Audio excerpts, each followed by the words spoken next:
So MANTS 2022 recap. So if any of you were there, as I was, Baltimore in January is always a pleasure.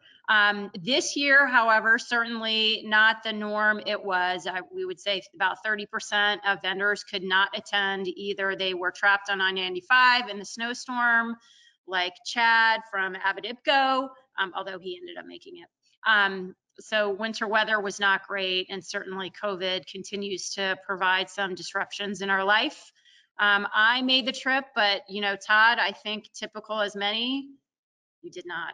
Yeah, I did not. I mean, it's just like the story across everywhere, probably globally. I had family members test positive for COVID right before I went, and I can't say I'm excited to go to Baltimore with the weather in January, but I love the MANTS show. And, after Cultivate was in person, that was so thrilling to see everybody. You know how close this industry is, and really, I love talking to customers, but I love just as much seeing all my friends and colleagues in the industry.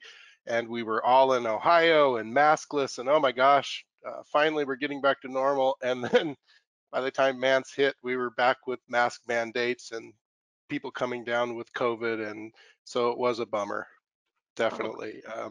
But hopefully we'll get out of this sometime soon. Melissa and I did go to TPIE last week just to walk the show. There was a lot of people there, so it was good to see. But they also did, attendance was way down on that too. But so hopefully we climb out of this sooner than later. It's been a long couple of years. yeah, sites on Cultivate, and certainly TPIE, props to them for hosting something in January in Florida where it's more appreciated that. Yeah, I know. That's always fun. So it was great to connect with folks at MANTS, and certainly, talking about technology trends and what we see across the industry. That's really going to be the bulk of our discussion today.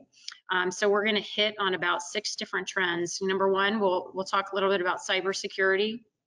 We'll talk about cloud technology, which is not something that we really spoke much of in the industry previously. That certainly has changed. E-commerce, upcoming trend for sure. COVID really pushed that along. Supply chain constraints and labor constraints, both global and national issues that we're seeing. And also talking a little bit about small growers.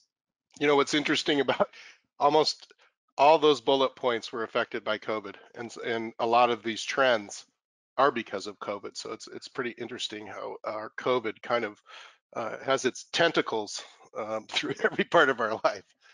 That's for sure. It's really pushed some of these issues to the forefront.